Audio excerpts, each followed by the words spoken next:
My name is Ray Lewis. I am a retired Philadelphia police captain. I spent close to 24 years with the Philadelphia Police Department. I found out about the movement on the internet, and it really piqued my interest. The more I read about it, the more I became convinced that this movement was a very important movement and I could contribute. This is a corrupt system. The government is corrupt, the corporations are corrupt, and there's major changes need to be made. On November 17th, I was down there supporting the protest. Watching these young people get arrested so overwhelmed me, so inspired me, that I made the most spontaneous decision of my life.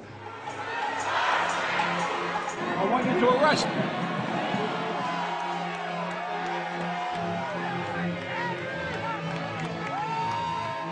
I heard just a tremendous raise in the volume. It was cheers and cheers, and it literally gave me goosebumps.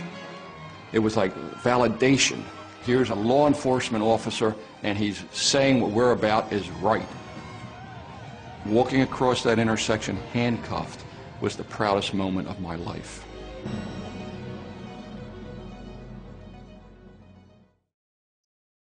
This is Luke Radowski with Captain Lewis. Now, Captain Lewis, I got to say, being out here from day one, being maced, being batoned, having a horse step on me by the police, I was giving up hope that the police are one of us, that they're our brothers and sisters. That's always been in my thoughts. But seeing you here gives me hope for that idea.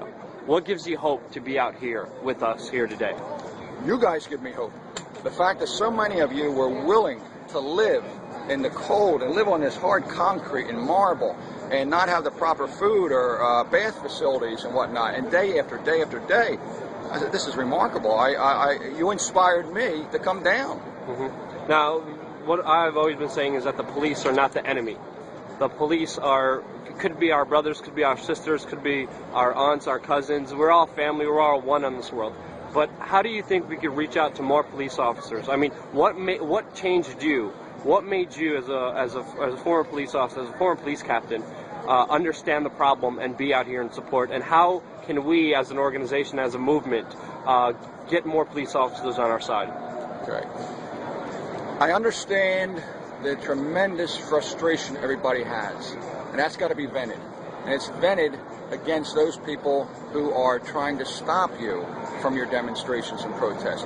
And you can't hold it in because you're so pent up with the anger at the system and nobody listening to you. And we voted for Obama. And he was a great, I mean, I actually cried when he was inaugurated because I never thought I'd see the day. And I thought, wow, what a new America. And he has been the biggest phony. Yep. And he's let everybody down. And I'm even disappointed in his wife.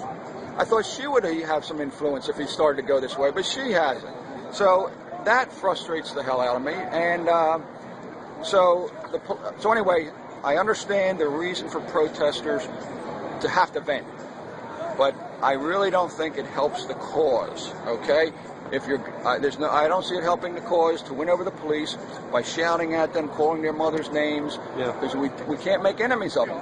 All right, they're the ones that we have to win over because they are us, and they got to realize they are us. When I started in the police force, 1981, we had lifetime health care. When I left, they were giving 3 years health care. Wow. I just heard recently, I believe they're now negotiating, the city wants to give them 1 year. Well, guess what's next?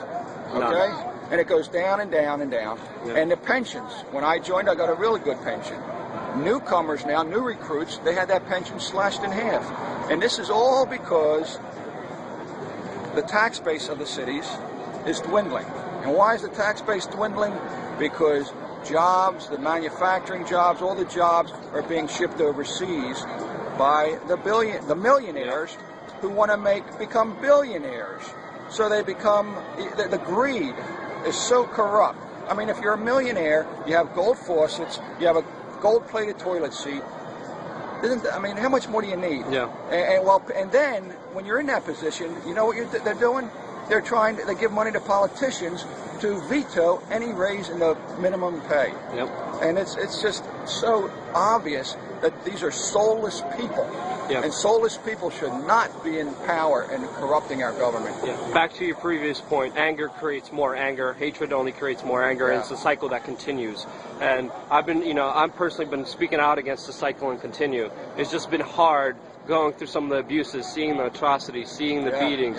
It's it's one of the strongest things I have to overcome in my life, seeing that and still believing in it. But you make me believe that. And back on your previous point with the money and system, there's been a push here by some people to get money out of politics, which means establish college sports rules where politicians would not be able to take any money from corporations or big banks. Well, what was the Supreme Court ruling? Yeah, that corporations are people. Versus U.S., that was outrageous. Listen, we even had the Supreme Court is even corrupt.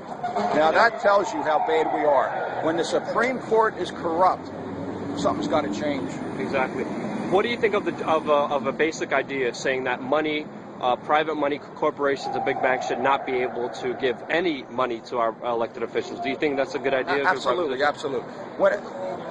The number one thing to win an election, the number one thing is how much money do you have, okay? And when you get a lot of money from somebody, you're indebted to them. Okay? And if you don't follow what they want you, if you don't vote the way they want you to vote, guess what? Next election, you're out of a job. Okay? So they are just puppets for corporate America. Every politician is just a puppet for corporate America. Bought and sold. My last question is, you were recently arrested for standing with the protesters here. How was that experience being in jail? Was that? Well, I'm going to tell you the first experience I had. Yeah. I've had a lot of proud moments in my life, and I had a lot of proud moments in my career. And this might sound very strange, but when they put those cuffs on me and was leading me across that intersection, I felt the proudest I ever felt in my life. Wow. To join you guys in solidarity. Well, you touched my heart.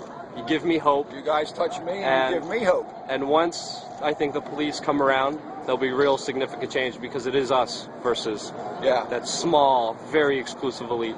And I thank you from the bottom of my heart, Captain Lewis. You're awesome. God bless you, brother. Thank you, guys. And I wish you the best. All right. And just try to realize that I know you have a lot of anger, but when you shout these things at the police, and hey, civil disobedience is okay, but don't go kicking them and don't go spitting on them. Just, get up with them and go with them willingly. Don't continue the cycle of hate and anger. End it. You hit it right on the head. Yep. You're continuing the cycle. You're right. Don't continue it. All right. Move forward. Thanks for what you're doing. No problem. I'll tell you right now, what everybody's doing here is the most important thing, because you guys are the real media. Thank goodness for the internet. All right. Yep. But then I don't doubt someday they're going to try to shut that down. Oh yeah. Corporate America will shut down the internet when they see this getting stronger and stronger. I have not watched any television news stations. I have not watched any. I have not read the papers. I get all my news from the internet, the websites like yours, and there's a million.